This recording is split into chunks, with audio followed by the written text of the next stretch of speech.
Good morning, everyone. I would first like to thank everyone for coming. It's not lost on me that today is actually a long weekend, and many would want, deserved breaks overseas. But to my surprise, we're actually on the initial registration list. We were oversubscribed, and to see, your faces makes me very happy because, you would rather spend your time here than elsewhere. So thank you so much.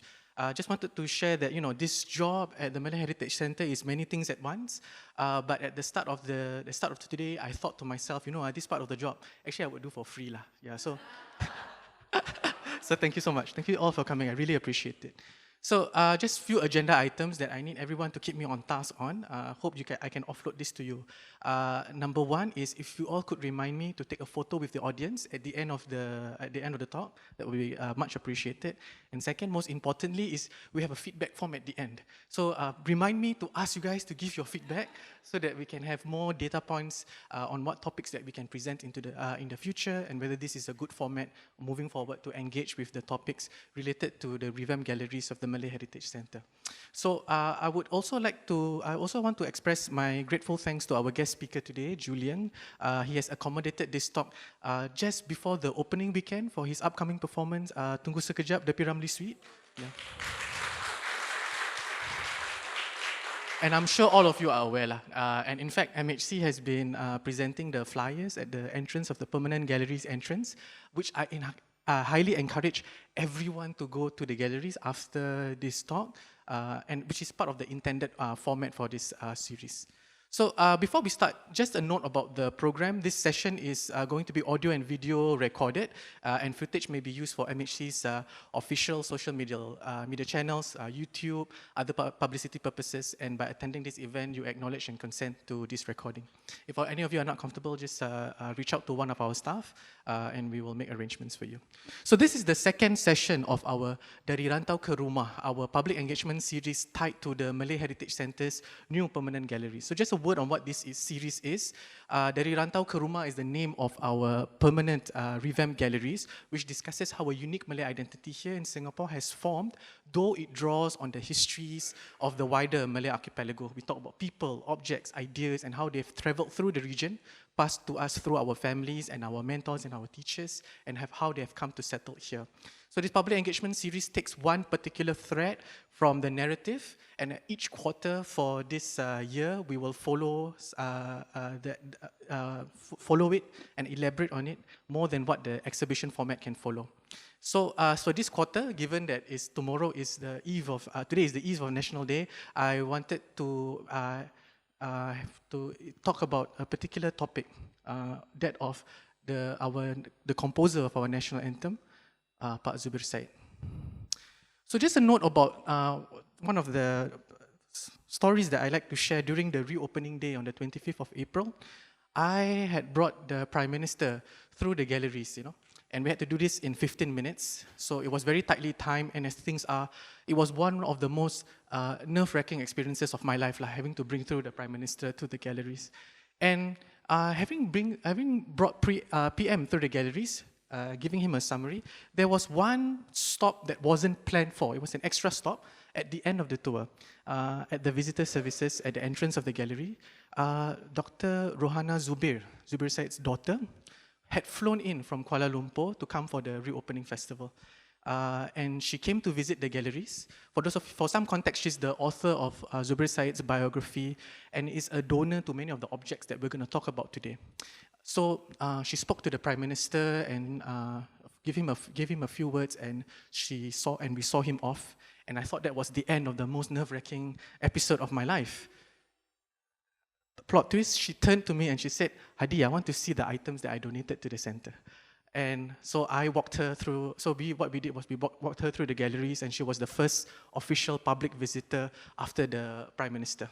Yeah, third and fourth were my kids lah. After that, my kids, yeah.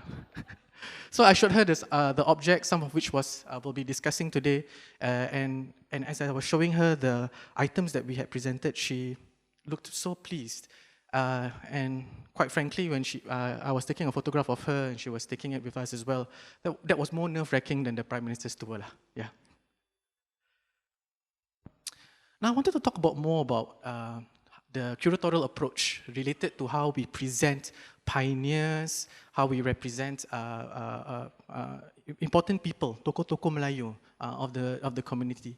And in the previous galleries of the Malay Heritage Centre, we had already presented quite a number of pioneers like Yusof Ishak, the Puan Che Zahra, for example, Harun Aminur Rashid, Mariam Manado, P. Ramlee, so on and so forth. In the Spine Gallery, where we had like a centre, like a hallway of pioneers. However, this time around, what we wanted to do was to try to do something a little bit different. Rather than having a section of pioneers, we wanted to embed their stories through specific objects.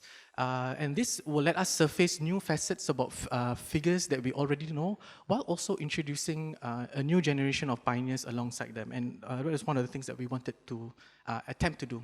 So one of the things we also wanted to do was to not only position pioneers or political or cultural leaders as pioneers themselves, but to also talk about them as family members, how they are shaped by the values that they inherited, and how they attempted to pass them down to the next generations, as parents, as children, as teachers and students, and each of them attempting to carry something forward, which is one of the stories that we wanted to share. And I think that families and relationships become an important entry point, particularly for our younger visitors, as a way to draw connections between themselves and these figures that we normally see in our textbooks, in order to make them, bring them closer, make them more human in a way.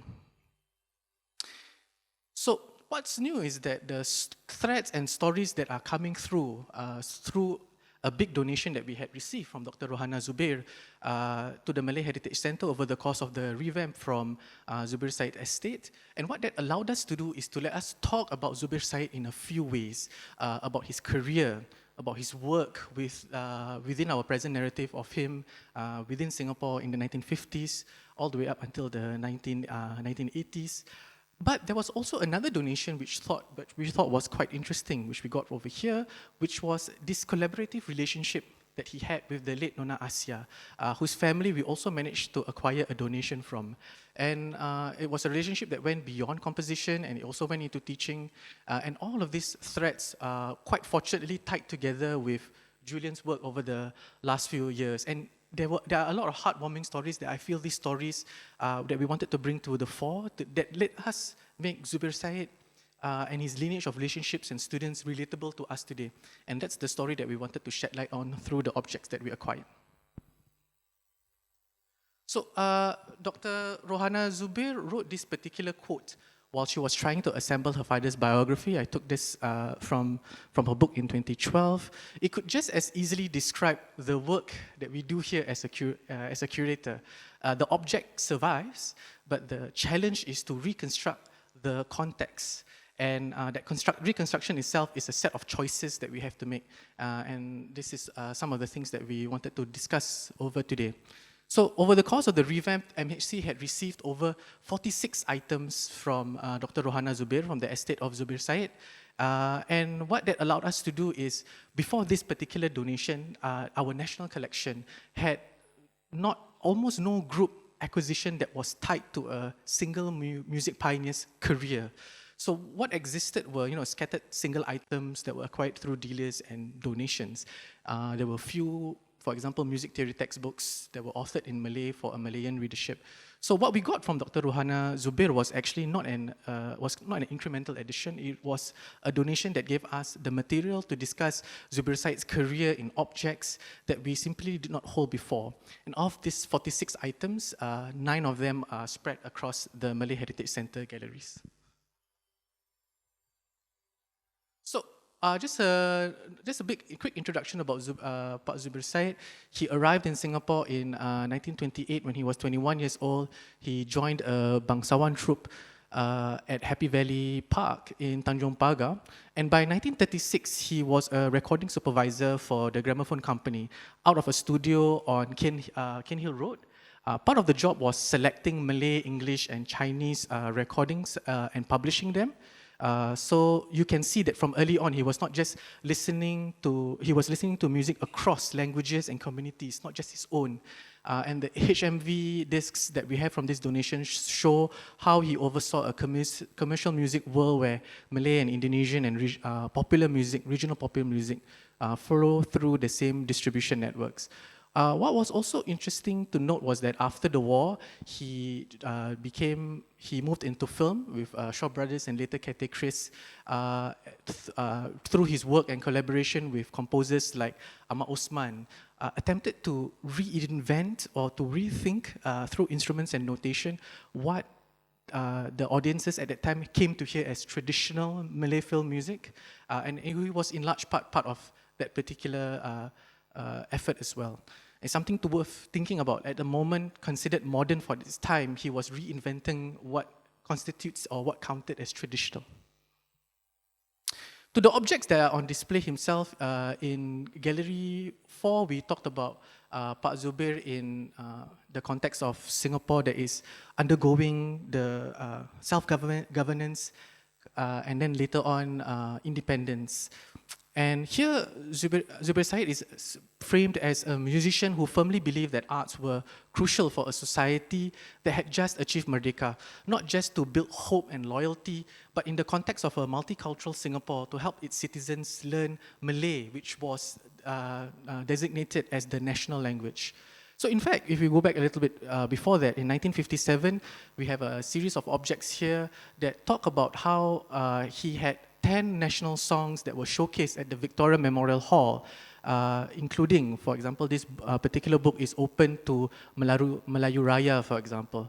And then interestingly, Utusan Melayu, which was headed by later the future president of Singapore, Yusof Ishak, actually sponsored the program booklet's printing, which is a note that we made in the gallery caption.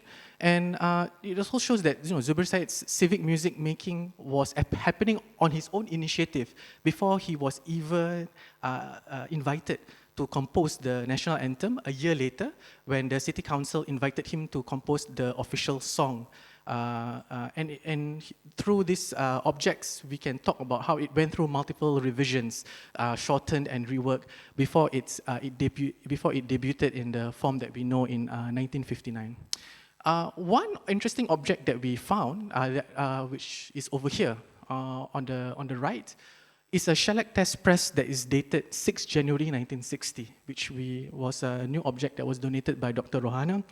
Side B rather is a song that we're not very sure what it is. It's like something like a Columbia matrix code that was that the recording we couldn't identify. It was an English language song by an American artist. However, on the A side, we managed to find a version of Majulah Singapura that was not performed by a symphony or a military band that you hear in the official recording. And it doesn't match anything that we have in the National Archives or in the National Library. So that was something interesting and worth noting as well. Now, when we move on to Gallery 5 in Heritage and Families, we wanted to ask a different question. We wanted to ask, how does knowledge and practices pass down from one generation to the next? And here we wanted to present Zubir Said as a teacher, a collaborator, as well as a mentor. And across his career, he wrote close to over 1,500 songs. Very few of them were ever recorded, and there are some that exist as manuscripts. Not all, and we wanted to showcase some of these lesser-known songs that he's best remembered for. So, for example, we have on display Orchid Singapura, for example, one of the lesser-known nature songs, but it was also seen as a nationalistic song. Orchid Singapura, orchid being the national flower, and Julian will talk more about these songs.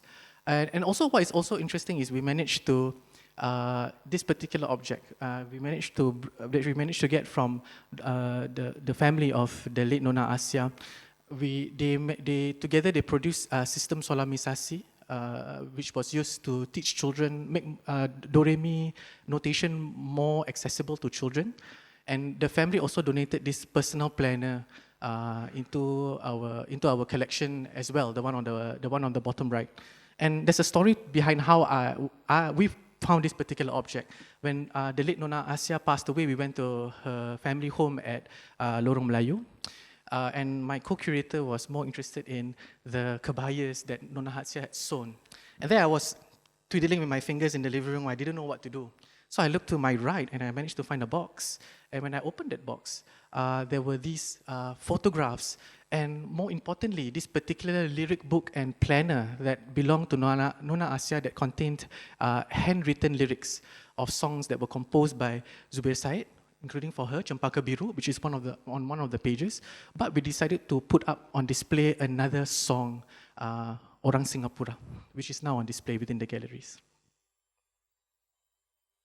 So I've shared today the institutional side of it, and I wanted to end with being honest about what we can and we can't do. The permanent galleries have to hold the breadth of the whole narrative from the 14th, 15th century all the way up until the present, and can't carry much of the depth that we are going to share and explore today. One of the reasons why we decided to do this particular format is to have a series of conversations that go deeper than what the galleries can hold. If we had met the registration rate for what I had planned, 30 people, this talk would have been accompanied with a tour. However, since we have close to 60 to 70 people today, I will highly encourage everyone to go into the galleries after the tour to look at these objects by themselves. And that's just the nature of the exhibition format. The galleries serve as an entry point.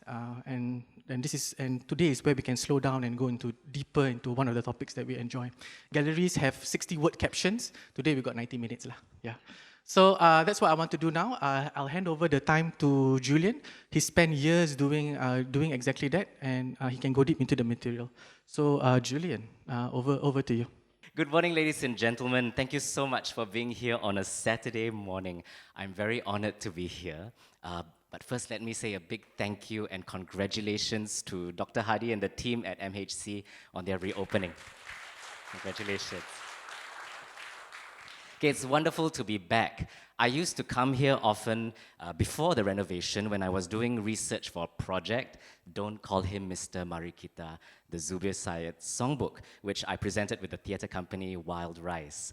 Don't Call Him Mr. Marikita was my attempt to excavate Pak Zubir's songbook, to unearth some of his lost songs, and to explore his life and legacy beyond Majulah Singapura. It was also my way of feeling closer to my late teacher. Pak Zubir mentored Nona Asia and taught her son Iskandar Mirza Ismail, and Mr. Iskandar went on to teach me. So, as Dr. Hadi shared earlier, MHC has acquired a collection donated by Pak Zubir's daughter, Puan Sri Datin Dr. Rohana Zubir. This is when I visited her in her home in Kuala Lumpur 2 years ago. She was quite ill, but she was still very excited to show me Pak Zubir's belongings that she couldn't bear to part with. His favorite shirt, his prayer beads, his many pipes, his pocket watch. So let me play for you this video that I took. Okay? This is his favorite shirt. Yeah, and when he died, my mother used to, everywhere she went, she would carry these two items. And these are all his pipes. Yes. What I didn't have was a Ichiban Crusoe, which he got from the Japanese. Oh. I don't know what happened to it. Untuk negara. Singapore, right? Yes. Still from Singapore. I wonder what this is. Dr. Rohana said that in Pak Zubir's old age, he thought he had been forgotten. I believe she would be very happy and pleased to see that today her father is remembered lovingly as a Perintis. I'm here today because Dr. Hadi asked me to share my personal responses to Pak Zubir's artifacts in the galleries. He wanted to know, what did seeing them tell you that secondary sources couldn't? Back when I was doing my research for Don't Call Him Mr. Marikita, let me tell you, a lot. But before I show you those artifacts, okay, I'll begin with two places in the MHC where I feel Pak Zubir very strongly. Okay, first, a thematic display about nature, and then a gallery about Rantau journey, and then I'll share about the artifacts before wrapping up. Okay, ready? Yes? Okay, so without further ado, let's start with Berkarya dengan Alam, crafting with nature. Now, this isn't a gallery, but it is a thematic space that connects the galleries on the second level. And enshrined on this wall is the first verse of the song Cantik Menghijau, beautiful greenery. Okay, I just sing for you a little bit, okay? Dengarlah burung-burung berkicau-kicau, seakan berdendang menghilangkan risau. Lihatlah lembah-lembah luas cantik menghijau, menggambarkan wajah musim kemarau. Cantik menghijau. Oh, thank you.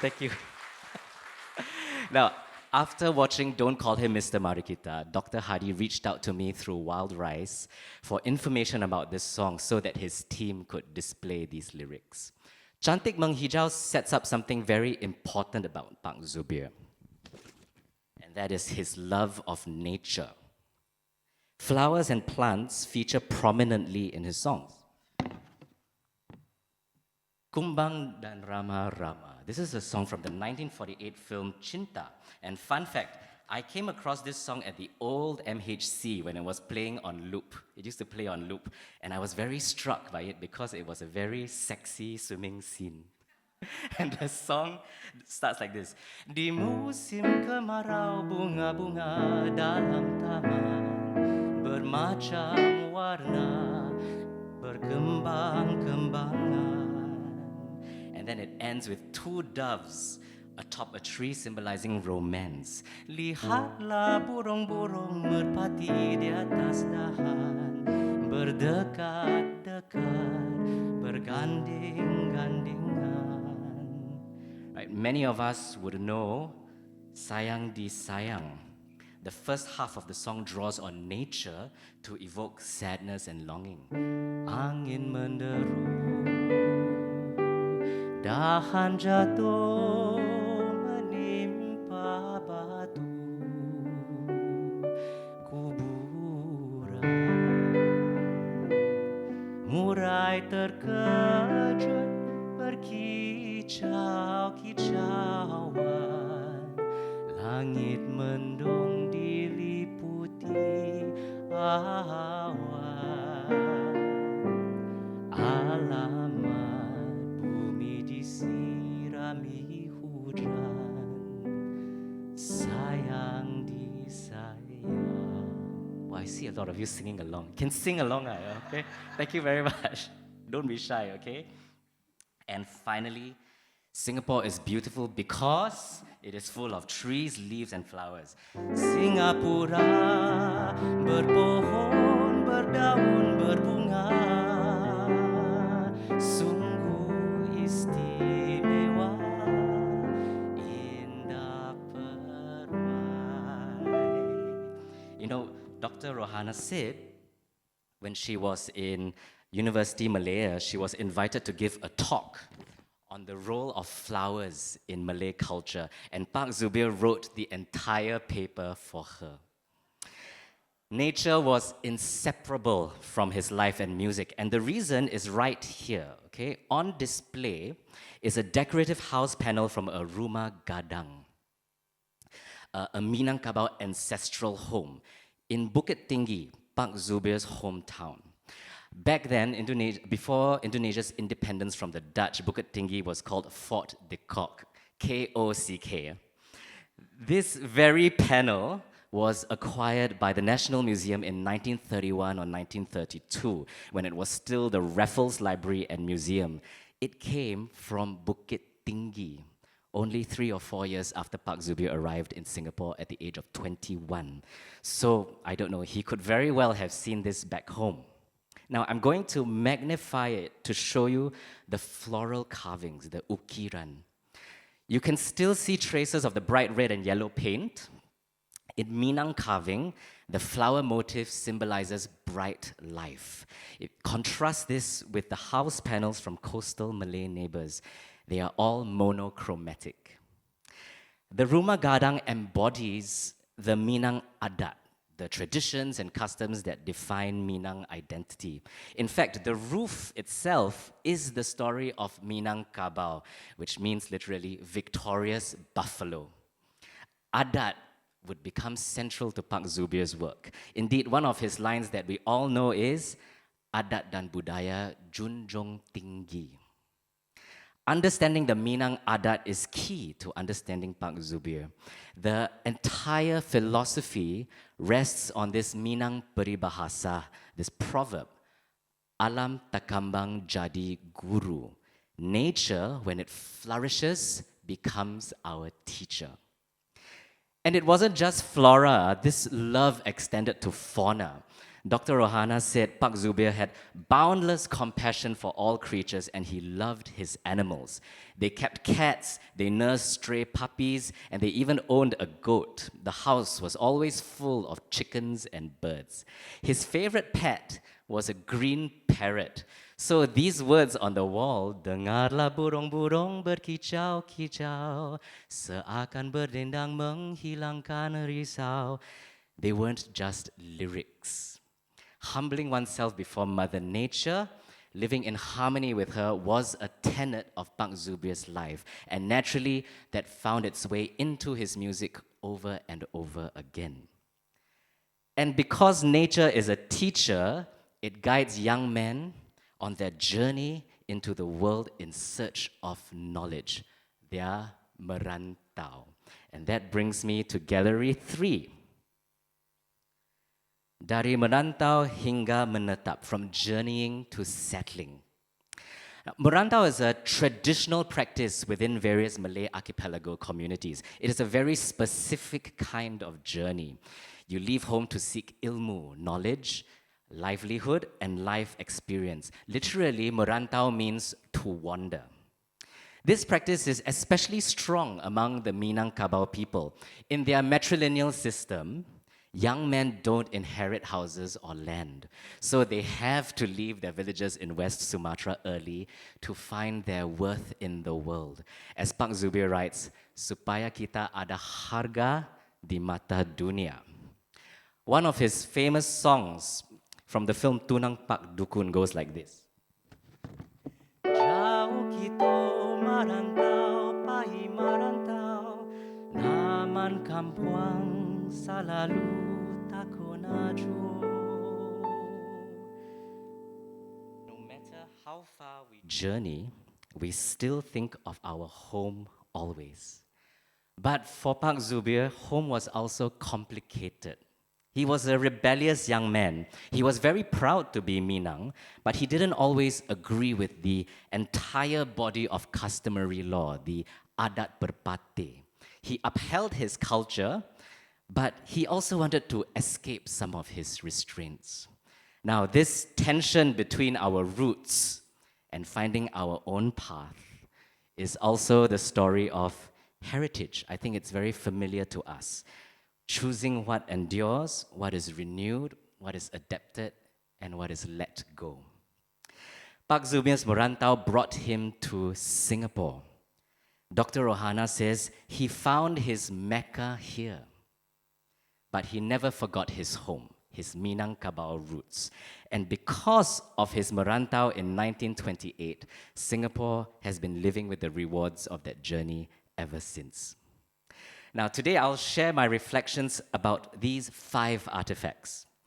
The musical score of a song titled Anggrek Singapura, Pak Zubir's violin and bow, a Columbia Records vinyl of a children's musical instruction program called Sistem Solmisasi, a handwritten score of Majulah Singapura, and a program booklet of a 1957 concert called Pertunjukan Lagu-Lagu Nasional, Concert of Malay National Songs. The first artifact that captivated me was the handwritten score of the song Anggrek Singapura, the Orchids of Singapore. Let me play it for you.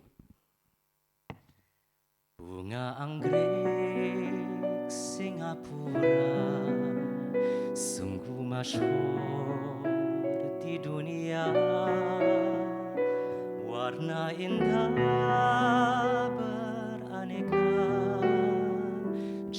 kenangan berbuatnya. Tracing Pak Zubir's work is difficult because most of his music has disappeared. It has been lost. He threw most of it away, or he gave it to the Karangguni because he didn't think that one day they might become valuable. So any Pak Zubir's manuscript is exceedingly rare.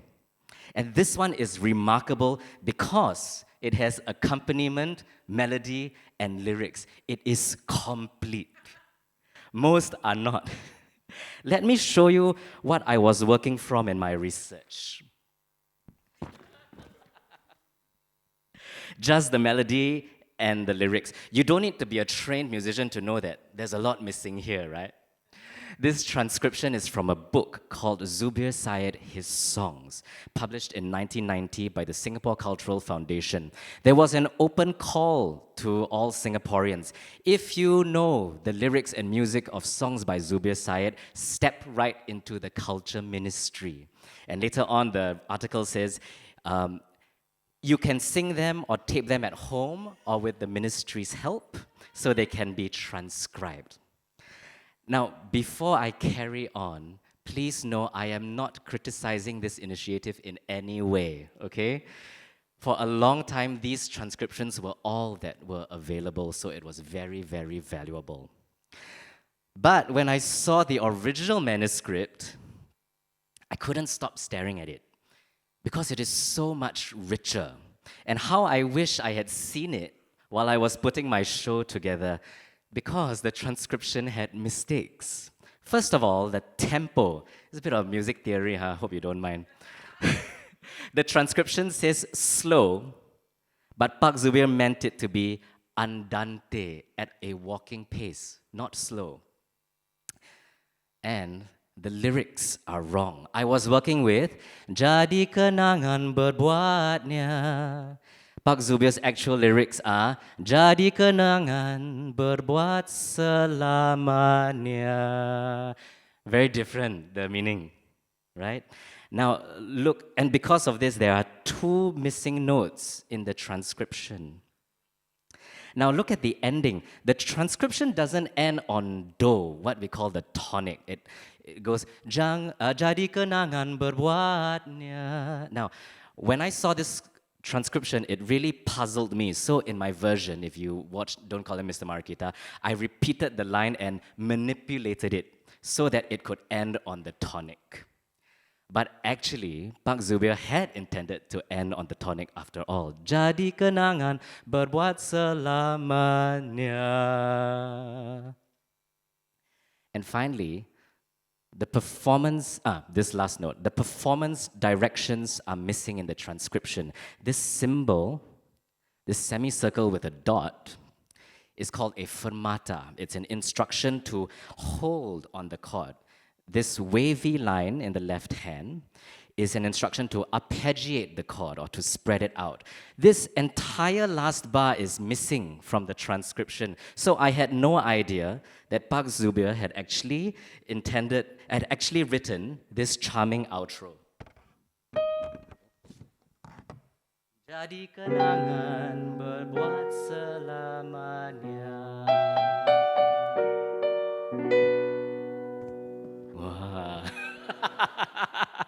How I wish I could go back and re-record it now.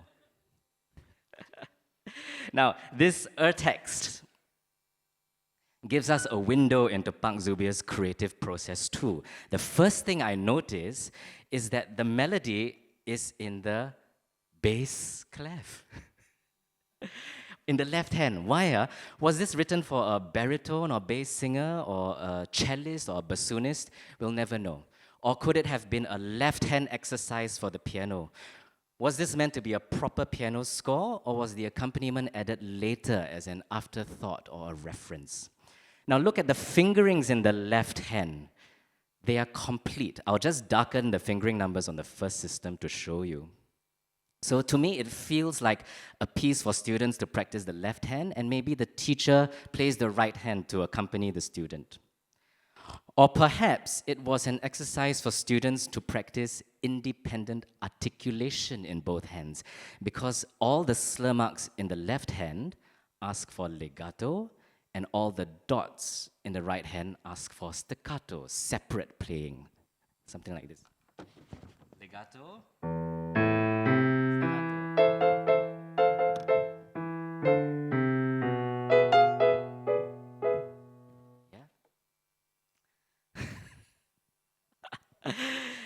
At the bottom are these alternate lyrics that Pak Zubir scribbled but never used, or perhaps it was a pantun that inspired him. Bunga anggrek datas dulang, susun tangan, anak dara, kalau tuan sudah pulang, jangan lupa kepada Singapura. This version didn't make it into the score. If you look carefully at the score, Pak Zubir had written all the lyrics in pencil first, and then he wrote over them in ink when he was sure. Finally, this score is undated but established to be from the mid-1950s, and that maps onto Singapore's golden age of orchids. Mandai Orchid Garden was established in 1951. Today, it's bird paradise. The vendor Tan Che Yan won 2 prestigious international flower shows. The orchid enclosure opened in 1955 in the Botanic Gardens. Today, it's the National Orchid Garden. Our practice of orchid diplomacy began in 1956, where we named orchid hybrids after visiting foreign dignitaries, and the first Singapore Orchid Show after the war took place in 1957 at Happy World Stadium in Kallang. Back then, orchids were like Lamborghinis or Ferraris, status symbols. So this artifact is more than a score. It shows a composer capturing the zeitgeist, writing for his time. It's also a reminder to composers and artists, keep your work. It will convey your ideas and intentions better than any secondary source can. Okay, we've seen his music, now his instrument. When Dr. Hadi took me on a personal tour, I got so close to this display, I bumped my face in the glass. Because the glass is very high quality, it really looks like there's no glass there. You go and see for yourself. But also, I was very fascinated. I almost wanted to touch the violin and pick it up and play it. I love that we get to see Pak Zubir's violin up close. Many of us have seen photos of him at the piano. Some of us might remember his piano. But his violin doesn't get as much love. But it was his favorite instrument. He learned it as a teenager in Bukit Tinggi from an older friend who worked at the cinema, playing music, playing live accompaniment for silent films. If this were a biopic, this would be foreshadowing, because this was Pak Zubir's first step into film music, an industry that would regard him as a perintis later on. Pak Zubir, by that time, had already played flute, guitar, and percussion, but he felt that the violin's tone resonated more with him. I totally understand that as a violinist myself. I think a string instrument is expressive in a very heightened way, just like your voice. And Pak Zubir liked that he could control its tone and create different moods. By the age of 19, he was leading the village keroncong band. Now, this was not Pak Zubir's keroncong band. It's one I found from the same period in mid-1920s. Pak Zubir's band was also a troupe of 7 to 8 musicians traveling up and down Sumatra to perform at weddings, fun fairs, and social functions. They were paid in money, but more often in kind. Food, vegetables, and clothing, and jewelry. After doing this for 2 years, when he was just 21 years old, Pak Zubir fell critically ill from drinking contaminated water while the band was touring the east coast of Sumatra. He was hospitalized for 1.5 months. He recovered against all odds and embarked on his Rantau straight away, the destination, Singapore. Within just 2 days of arriving in Singapore, he got a job as a violinist in a bangsawan theatre called the City Opera. They operated out of the Happy the Happy Valley Amusement Park in Tanjong Pagar. Now, two observations about his instrument fascinated me. The first is his bow. This is what a normal bow looks like. Pak Zubir's bow is missing the usual metal winding near the frog of the bow. Frog just means the base of the bow, okay? It's not the animal. The metal winding is missing, and typically the metal winding helps with weight distribution and balance. So I wonder if he had this bow specially made without metal winding because of his quite unconventional bow hold, or if he adapted his bow hold to suit a bow without metal winding. We'll never know. There is another part of the bow that is missing. It's called the eye. That little circle you see at the frog of the bow. The eye has no function. It is purely aesthetic. It's just mother of pearl. But we call this a blank frog. And this suggests that the bow is either bespoke or made from an older period. Now, second, this one really struck me. The bridge. And I had to ascertain that this was not changed after the violin was donated. The bridge is everything to the violin. It holds the strings up and sends the vibrations down to the body where it resonates. If your bridge collapses, you cannot play violin lah, okay? Pak Zubir's bridge is from the French Dispute family. Interesting that it's the écolier, the student model, not the superior, the professional model. Maybe this had to do with availability or cost, or maybe he was just self-effacing, right? But here's the interesting thing. The Dispute family only started making bridges in 1984. Pak Zubir died in 1987. That means he changed this bridge at the very end of his life. I don't know why, but there can be two reasons. Number one, maybe he wanted to try out this new bridge to hear the sound quality. But string players never touch the bridge unless we absolutely have to. We can change the strings, we can change the bow hair, but we always leave the bridge alone if we can help it. More likely, I think maybe his old bridge collapsed and he had to replace it. But either way, it tells me one thing. He was playing right till the end. So this isn't just a violin, it's proof that music and his favorite instrument was his life. I love that it's showcased here.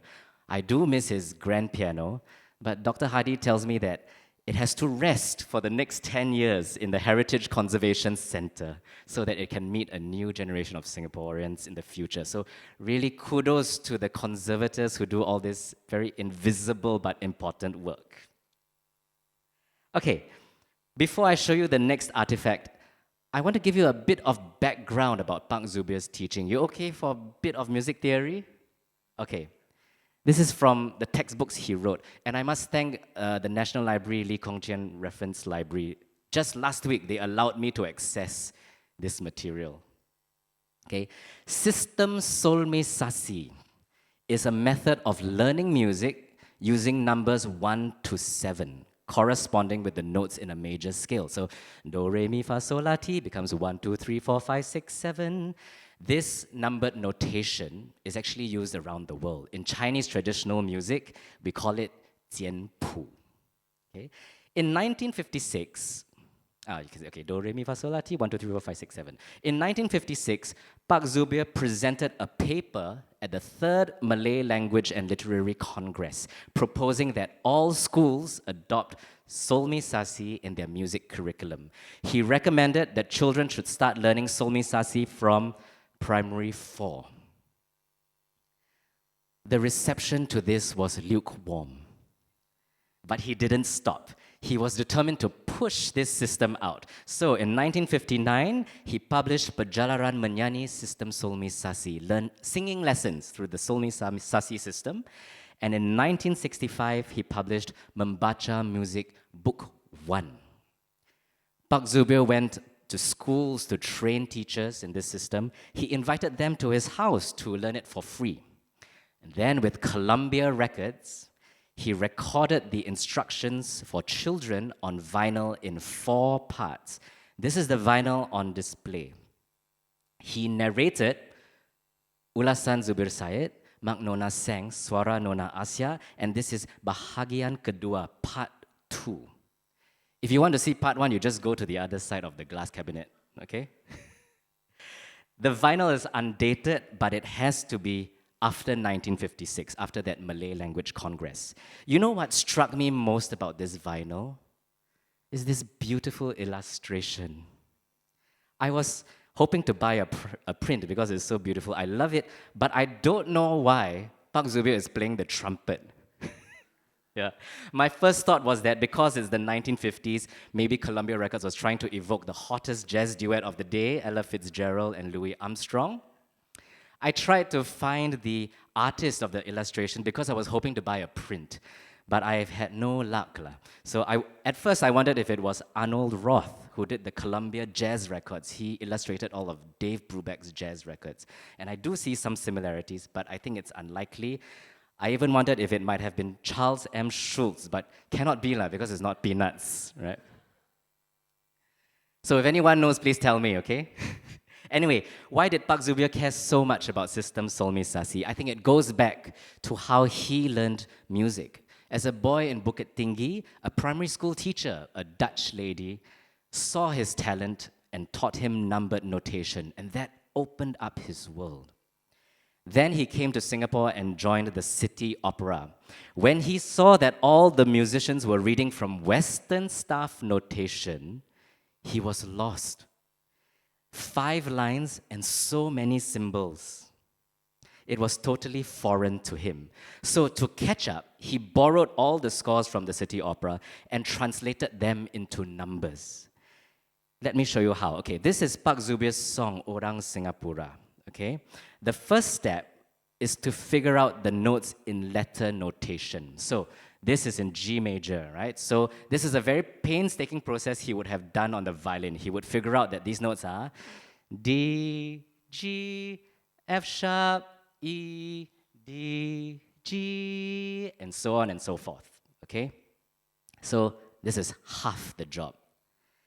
The next step is to assign the right number to each of the 7 notes in the G major scale. So in G major, G will be 1, A will be 2, B will be C, C will be 3, B will be 3, C will be 4, and so on and so forth, okay? So D, G, F sharp, E, D, G will become 5, 1, 7, 6, 5, 1, and so on. Now, this is Solmi Sasi, numbered notation. And here's why Pak Zubir learned extra fast. In his spare time, he took his Solmi Sasi score and translated it back to Western notation. So he was teaching himself on the job, becoming fluent in both notation systems at once. And when the leader of the City Opera resigned, Pak Zubir was ready to take over because he had every piece of music in his personal manuscript book. He knew it all. So my take, he picked up staff notation on his own late in his life, and it was hard. But Solmi Sasi was a system that was very comfortable and very easy for him. He believed every child should have basic music and singing skills. So he set out to make it easy for them to learn. Numbers 1 to 7 are easier than 5 lines with many symbols, right? But it never caught on. And here's the irony. The 2 people who were the face of the Solmi Sasi system actually didn't use it much. On display next to the vinyl is Nona Asia's personal notebook in which she has written the lyrics of Pak Zubir's song. This is Orang Singapura. Kalau sudah jadi orang Singapura. Now look at the bottom of the lyrics where Mak Nona has written down the melody. It's not in Solmi Sasi 517651, but in letter notation D, G, F, E, D, G. And all of Pak Zubir's manuscripts that I've seen, staff notation. This is Anggrek Singapura again. By the time he was scoring the film Sri Mersing in 1961, look how proficient he had become in staff notation. He was writing like a pro. But I could see that he would still use Solmi Sasi as a shortcut. Look up here. 5, 6, 4, 5, 3, 4, 2, 3 shows up here. Da da da da da da da da. But can you see that the numbers here appear in the margin, like do problem sums like that, working cheat code, right? It's not actually part of the score itself. Dr. Rohana said, no one was ready to use the system, and it became one of the biggest disappointments in his life. She couldn't even find Membaca Music Book 2, and she said maybe he never wrote it. I personally don't understand why staff notation and Solmi Sasi have to be mutually exclusive. I think you can learn both, and in fact, Solmi Sasi can be a very effective shorthand. But this encounter with pedagogy was prescient for Pak Zubir's last act. In 1956, the same year he presented System Solmi Sasi, his son, Sujono Zubir, was born. As a teenager, Yono struggled academically in school, so Pak Zubir decided to teach him music, and that became Pak Zubir's lifeline. By that time, he had been feeling cast aside, so he poured his heart and soul into teaching children music. In the final 20 years of his life, Yono became a successful musician, and I was very lucky to meet him last December when he flew down to Singapore to present an award with my friend Din Safari. Pak Zubir once said, I am very willing to share my knowledge and experiences with anyone if my contribution can benefit young people and students. In fact, the Malay is mencurahkan pengetahuan dan pengalaman. Literally, pour my knowledge and experience onto anyone who can benefit. And this quote is from his obituary in 1987, those whom I teach can teach others later on. With System Solmi Sasi, I'm reminded of the director and playwright Kuo Pao Kun's idea of a worthy failure. The method never took off, but it sparked something bigger, a passion for teaching that would arguably become Pak Zubir's greatest legacy. Yes, some would argue even greater than Majulah Singapura. I want to show you a version that nobody has heard before, the one that's on display. But to do that, I need to show you the first version of Majulah Singapura, when it was the City Council theme song. The official song of the City Council elected in 1957. It was performed on 6 September 1958 to commemorate the opening of the newly renovated Victoria Theatre. Okay, this score is in Solmi Sasi, okay? It goes like this. Mari kita rakyat Singapura bangun dengan bersatu, sama-sama rukun damai dan bantu membantu supaya kita sama-sama maju. Kita hidup aman dan sentosa, kerja sama menuju bahagia, cita-cita kita yang mulia, berjaya Singapura. And the chorus never changed. Marilah kita bersatu dengan semangat yang baru, semua kita berseru, majulah Singapura, majulah Singapura. Then Singapore attained self-government in 1959. The city council was dissolved and absorbed into the new elected government of the state of Singapore. That government needed to create state symbols, a flag, a crest, and an anthem, political tools to unite all the races. We have created Singapore, now we must create Singaporeans, right? The former city council mayor, Ong Eng Guan, told Dr. Toh Chin Chai, Deputy Prime Minister, about the city council song. The government liked it, but wanted Pak Zubir to make changes so that it could be simpler, shorter, and more compact. Pak Zubir agreed, and on 3rd December 1959 at the Padang, at the opening of National Loyalty Week, Majulah Singapura, as we know it today, became our national anthem. So what did Pak Zubir do? He cut the first verse in half and simplified the melody to Mari kita rakyat Singapura sama-sama menuju bahagia. Cita-cita kita yang mulia berjaya Singapura. Now, this score that is on display stopped me in my tracks because it is Majulah in between. It is the work in progress. So,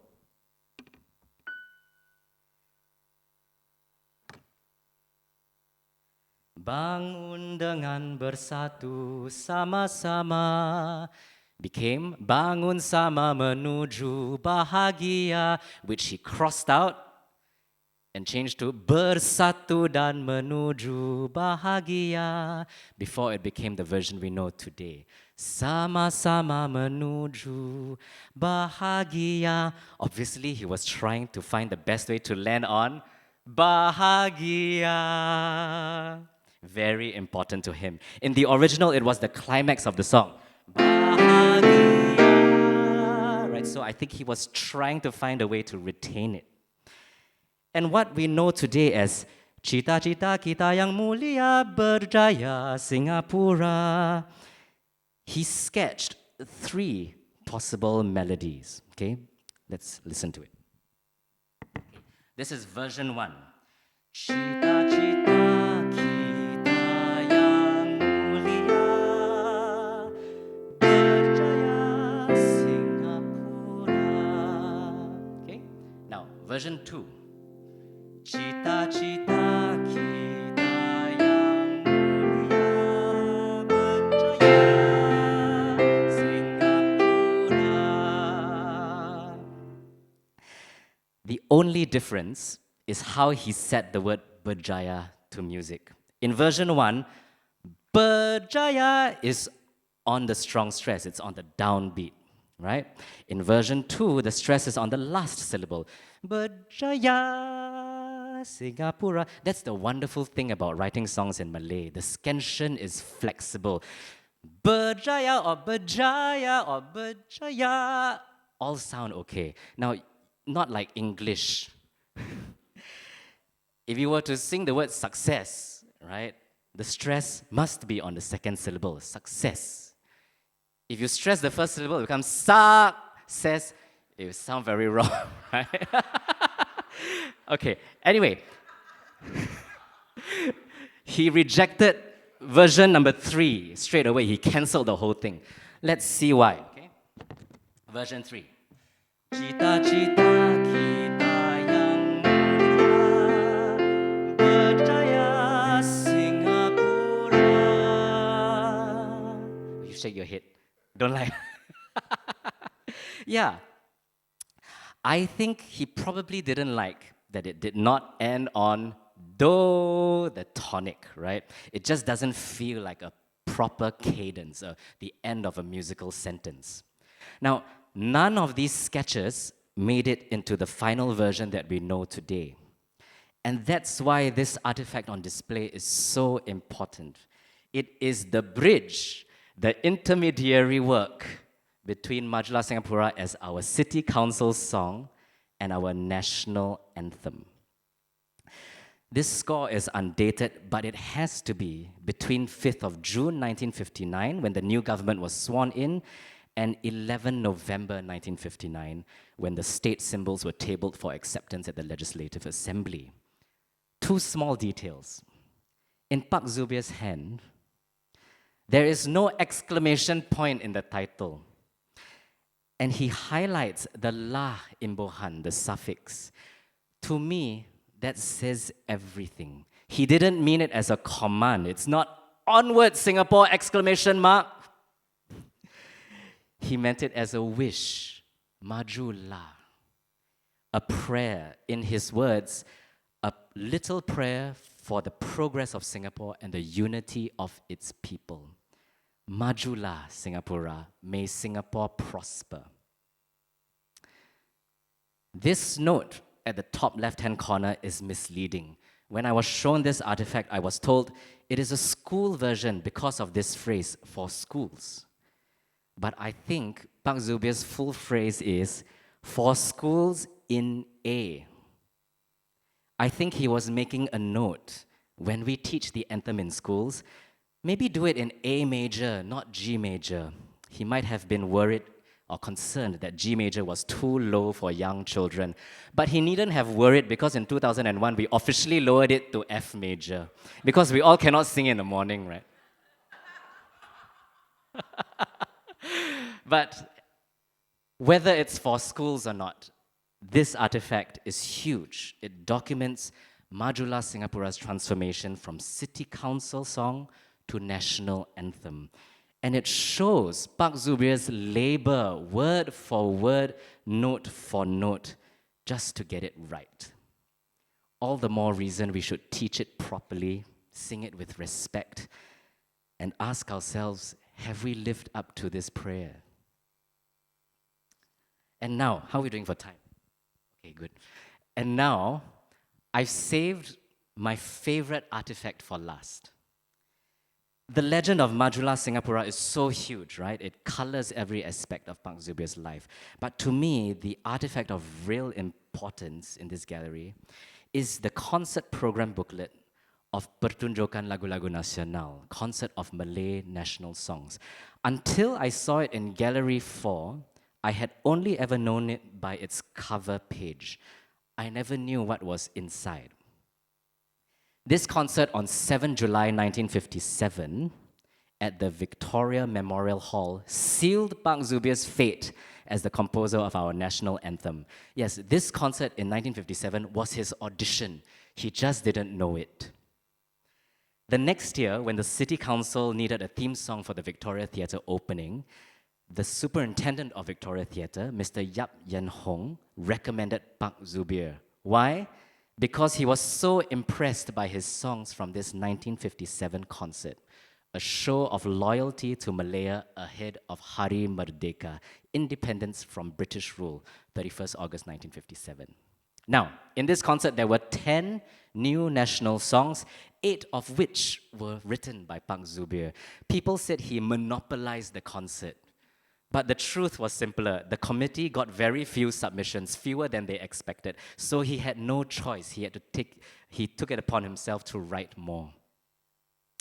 The booklet on display is open to a song, Melayu Raya. I was shocked to see it because it was a song that had been lost. Dr. Rohana writes about it in her biography. Melayu Raya, Tanah Bangsa dan Daulat, Ikatan Budaya. Before 1962, these songs had a great following from the very young to the very old. She said these songs, particularly Melayu Raya, were especially close to his heart. But it was taken off the airwaves on both sides of the causeway. Now, because this booklet is open to this page in the gallery, now I know what Melayu Raya sounds like. Shall we hear a bit of it? Okay, let me zoom in so we can read it together, okay? Interesting, he didn't write this in Solme Sasi. This was just 1 year after the Malay Language Congress. Okay, here's the chorus, okay? First time. Tanah Melayu dan yang merdeka dengan satu bendera. Satu bangsa, satu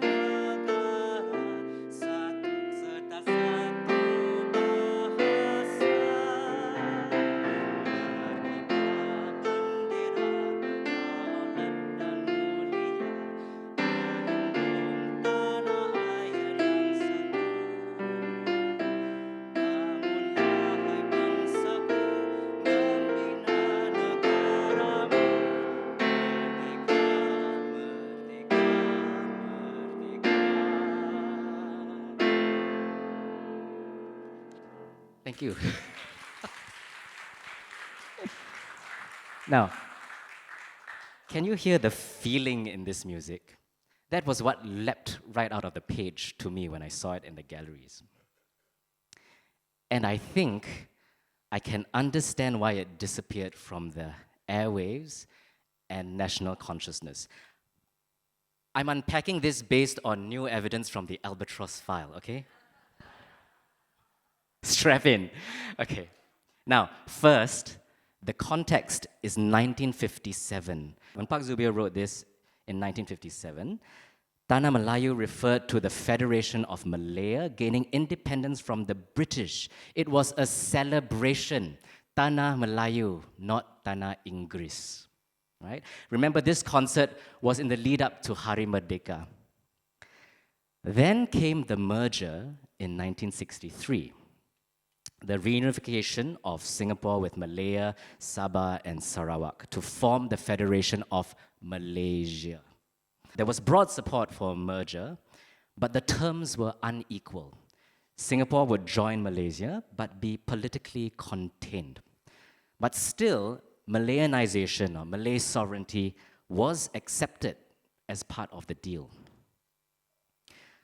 After the merger, Lee Kuan Yew pushed back against the very structure he had agreed to. He agitated for a Malaysian Malaysia, which was never part of the original agreement. In an act of political reversal, he led the PAP into the 1964 federal elections, and that was a direct challenge to the founding premise of Malaysia, and it set the stage for separation. So, just a few years after this song was written, Tanah Melayu became a loaded term. It came to suggest an ethno-nationalist Malay Malaysia instead of a multiracial, pluralistic Malaysian Malaysia. Its literal meaning, Malay land, became conflated with Ketuanan Melayu, Malay sovereignty and supremacy. In public discourse, it meant birthright and ethnic primacy, that the land and everything on it belonged exclusively to Malays, with non-Malays framed as immigrants, pendatang. So, this new meaning of Tanah Melayu, which begins this triumphant chorus, became uncomfortable. Then there's the title of the song itself, Melayu Raya, Greater Malay, which became a politically charged idea to unite the Malay race across the archipelago, territories that were once under Dutch and British rule. So Indonesia, Malaya, North Borneo, Brunei, and Singapore. Melayu Raya at that time was often used interchangeably with the term Indonesia Raya, Greater Indonesia. So after confrontasi in 1963 and 1966, when Indonesia opposed the formation of Malaysia, it's quite easy to see why people stopped singing it. The term Melayu Raya reopened tensions around borders, around ethnicity and security, but it also reopened wounds from merger and separation that were still fresh. So it's very fascinating to me how this song was caught at the intersection of politics, history, and semantics, how the meanings of words and phrases change, and then was quietly swept under the carpet. Now, a few curiosities about this booklet. I wonder if this was the actual concert program booklet, because Pak Zubir has made annotations and changes to his lyrics. So either this is a draft, or he made notes after the concert, perhaps changes he wanted to make for the 1959 National Loyalty Concert. Okay, let's go back to the original photo I took. There is something in this left column that shows how much this work meant to him beyond the number of songs he composed. He was also a donor. $15, very substantial in those days. The Kesatuan Guru-Guru Melayu Singapura, the Singapore Malay Teachers Union, donated $10. My uncle says $15 is probably around $100 today. Okay? Another interesting donor here, on top of Pak Zubir's name, Partai Rakyat Negeri Singapura, the People's Party of the State of Singapore. You can go and find out more on your own, that one. Okay. Now, finally, this list of songs. Only one of them is sung today. Can you spot it? F. Semoga Bahagia. How interesting that our Children's Day song predates our national anthem by a year. This artifact documents, among many things, the first time Semoga Bahagia was performed and heard. Today we sing, Sama-sama maju ke hadapan, pandai cari pelajaran. The lyrics were changed when it became the Children's Day song. Pelajaran here meaning lessons.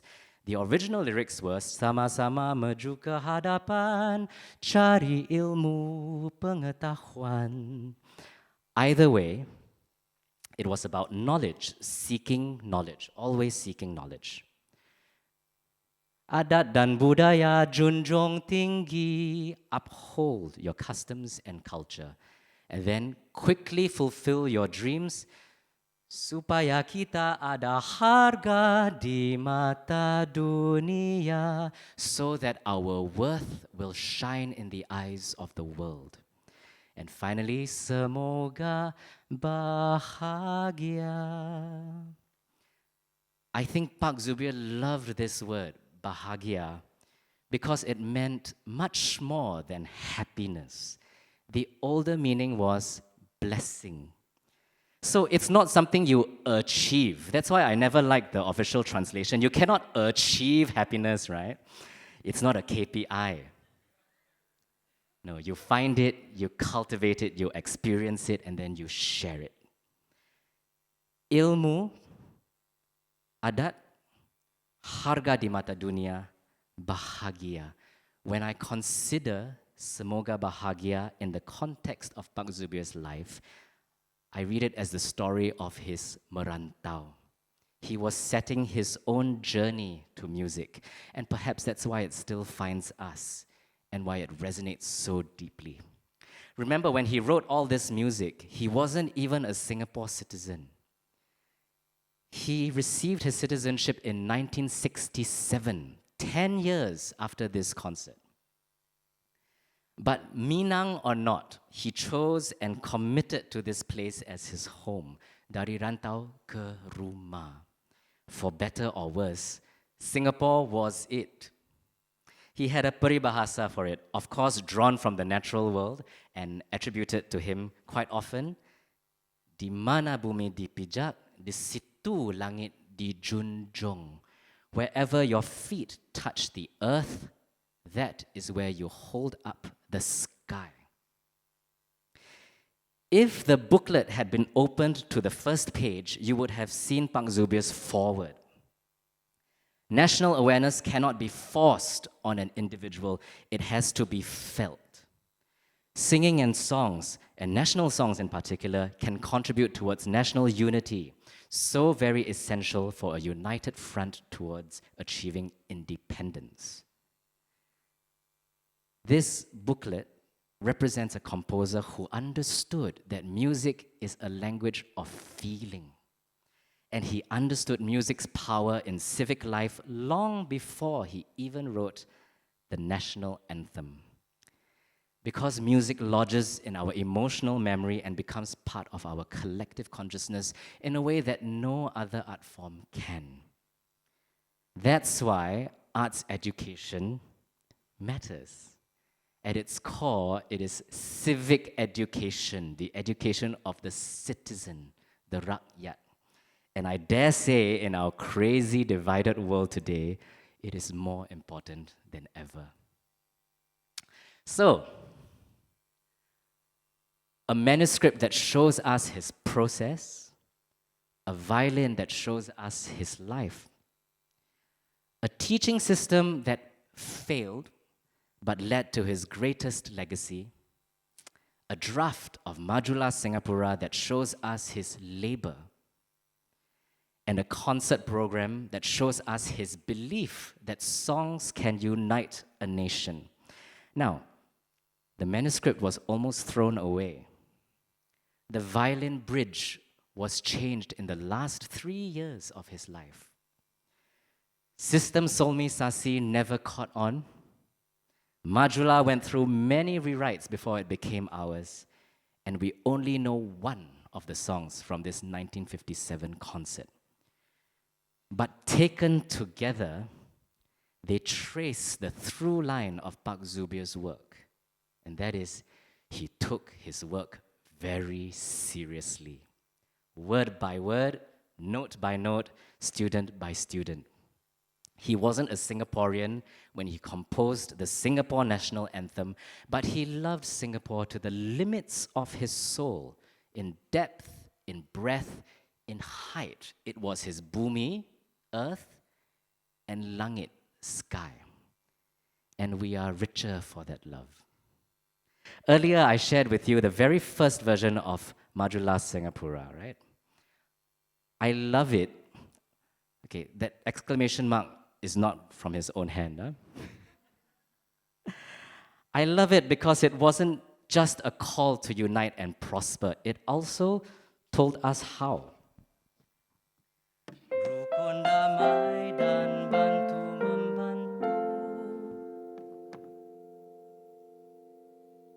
With harmony and mutual kindness, supaya kita sama-sama maju. Kita hidup aman dan sentosa, kerja sama menuju bahagia. Cita-cita kita yang mulia,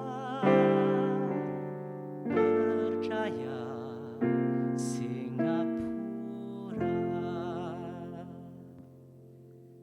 I hope that will be a timely reminder for us all. So on that note, I want to thank MHC and Dr. Hadi for being so kind and welcoming to me. And thank you all so much for spending your Saturday morning with us. Thank you very, very much.